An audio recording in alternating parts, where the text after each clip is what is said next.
exit strategy. Nice. So this one, Kelly, I notice is the only one that you've packaged in 330ml bottles over 500ml bottles. That's right. Yeah. Was that a definite decision for this beer? Is that related to how you've designed it, or what's the story there?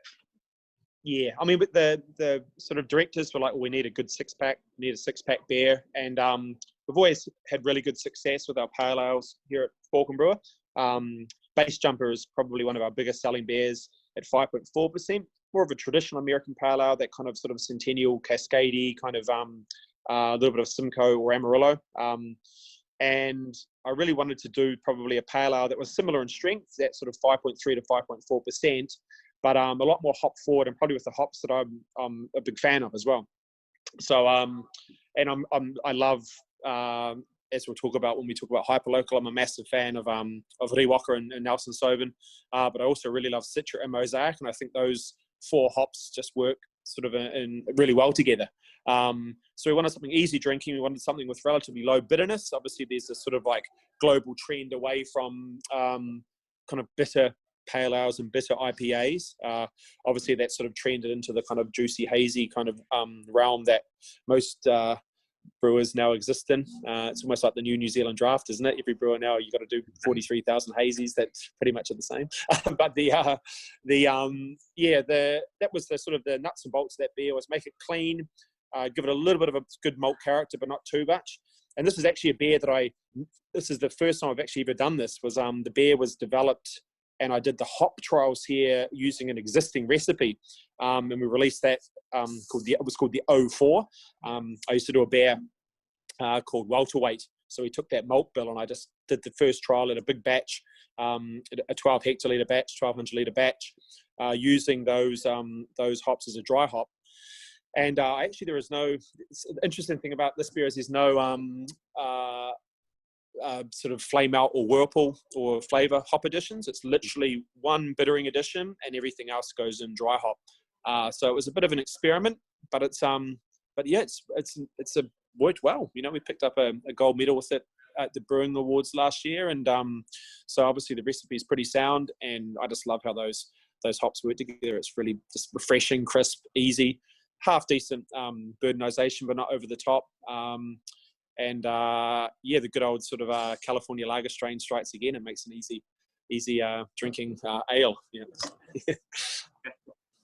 So you've got close. How much of a difference do you make in terms of fermentation temperatures between your lagers and ales? I assume you use mostly M54 or California lager for pretty much everything except Belgians, maybe?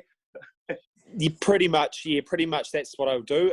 I've played around a lot over the last, so I've been using this as a house strain here for about 5 years. So played around a lot with fermentation temperature to see what that does to the back end of the beer. And not much would be the answer, actually. Anywhere between sort of 14 and 21, I haven't found too much difference in the kind of yeast character, fermentation performance, even the time that it takes. Obviously 14 raising up to 16, like I do usually with lagers and pilsners, it takes usually 2 to 3 days longer.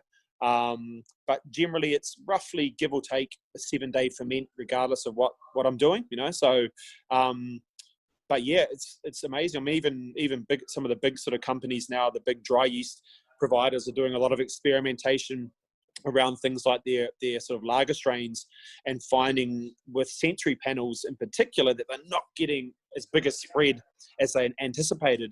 Things like W3470 or S23 from fermenters, they're finding that if they were doing like maybe a 9, 10, 11 degrees Celsius primary versus a 20 degrees Celsius primary, they're finding tasting panels aren't responding as you'd think they would be. You know, people are going, well, these kind of taste the same. So yeah, we're always learning something new, and particularly when it comes to yeast genetics and how yeast perform, and also what strains are, and I guess what if we look right back into their sort of phylogenetics and their pathways, where they're coming from, whether they were originally what we classified as a top or bottom fermenting strain or a mixture of the two.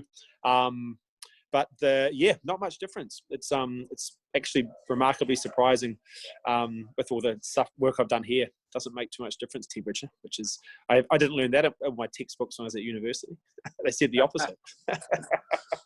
Well, I'd say watch out, US05. Here comes M54. Exactly. Yeah, although it's definitely a bit slower. You need it. It's more of a it's like the slow food movement. You just need those couple of days extra for it to work its magic. But it does work its magic. I think this yeast is the ultimate biotransformer. If you've got some hops that you've had open for a couple of days, and you might have a little bit of isovaleric, that cheesy kind of character, M54 California Lager will just mop that up and transform it into deliciousness. It's blows my mind, actually. It's really cool. Oh, that's a great tip. Yeah, it's the reason I started using it, but that's another there's a whole podcast in there. And what homebrewer doesn't have old hops lying around? Yeah, exactly. Yeah, it's good. It's a good yeast. I'd actually inherited a whole lot of Cascade that had been sort of bought when there was a shortage of hops early days here at Falcon Brewer. So I had to get pretty creative in how I sort of use that Cascade up. And one of those sort of things that I found was actually yeast made a big difference in terms of making those hops, sort of present fresh, even though they weren't as fresh as they should have been. And it's just, still blows my mind, actually. And there's not a lot of research done on this because it's not something that probably needs to be done by a lot of technical brewers because they get fresh everything. So it's, but no, it's been really, the things you learn in a small brewery are amazing. Blow my mind. Well, I only have as some tasting notes on your exit strategy that I did get again a bit of sulfur in the nose, which I found quite pleasant, and it almost made me feel I'm drinking like almost like a type of a New Zealand Pilsner in some form. Cool. This was very, very drinkable. It didn't have this massive hop flavor that you would get from a lot of pale ales, but that made it really, really crisp, in my opinion. Yeah. So that was a fantastic beer.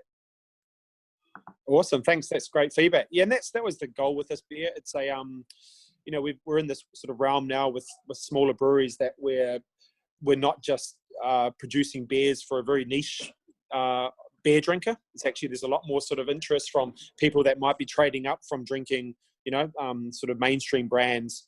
They might be making that leap into something like a Max or a Max 3 Wolves, and they'll understand what an American Pale Ale is from beers like that, which again, great beers as well. And so that's kind of this to me is a bridging beer. If you're not super into big full on hop pungency and hop burps and all those sorts of things, hopefully you can drink this and actually a 6-pack goes down as well as something that you might buy 18 of at a time or 12 or 24 of at a time.